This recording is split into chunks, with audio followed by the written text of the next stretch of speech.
20h44, Maëlle Bernier est avec nous. Bonjour. Bonjour. Maëlle. On va parler des taux immobiliers parce que ça faisait longtemps qu'on n'avait pas parlé, mais les taux sont toujours très bas. Ça ne bouge pas.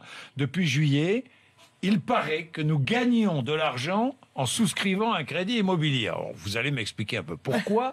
D'abord, Mathieu Rouault, les taux d'intérêt réels n'ont jamais été aussi bas depuis le premier choc pétrolier en 1973, Mathieu. Oui, alors ce qu'on appelle taux d'intérêt réel, ce sont les taux une fois pris en compte le montant de l'inflation. Et pour la première fois depuis 1973, ces taux sont négatifs. En fait, deux facteurs se combinent. D'un côté, les taux ont continué de reculer au mois de juillet. On est à 1,44%. De l'autre, l'inflation est repartie progressivement. L'indice des prix à la consommation a progressé de 2,6% au mois de juillet aussi.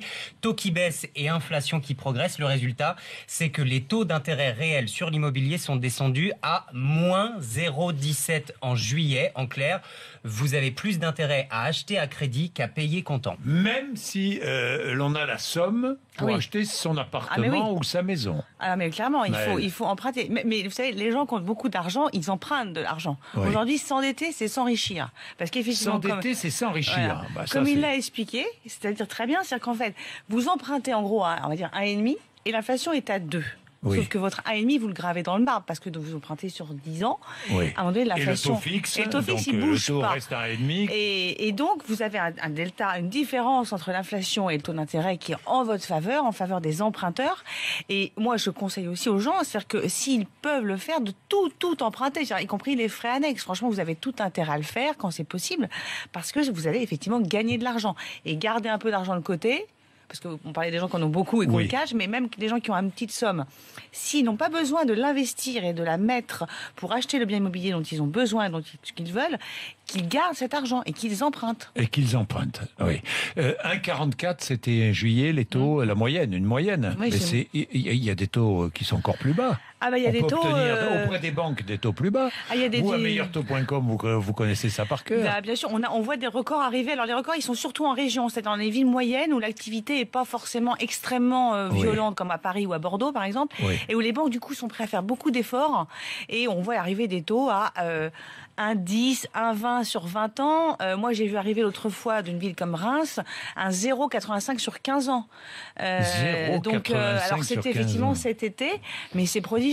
Moi, j'ai même demandé au courtier de là-bas s'il n'y avait pas une erreur dans son mail. Je dis, tu t'es trompé. Il me dit non, c'est vrai. Donc, les banques aujourd'hui, voilà, elles font des efforts et effectivement, c'est la course. Oui, c'est la course. C'est la braderie, quoi. C'est la course. Est-ce qu'il y a du bien à acheter? Est-ce qu'il y a des appartements? Parce qu'à Paris, bon, j'oublie Paris, c'est à part. Paris, ça devient tellement cher que.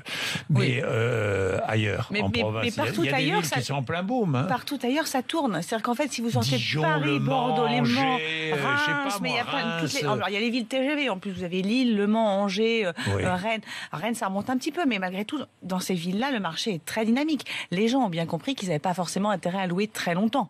Parce qu'ils allaient perdre de l'argent. Donc, quand ils sont dans une situation professionnelle qui le permet, ils achètent. Ils achètent. Et donc, ça continue, le marché de l'immobilier continue à se porter correctement. Oui, tout à fait. On a effectivement un léger ralentissement, mais qui est un peu lié dans le neuf, à la fin des aides et notamment les zones rurales, parce que c'est vrai qu'il y a moins d'aides.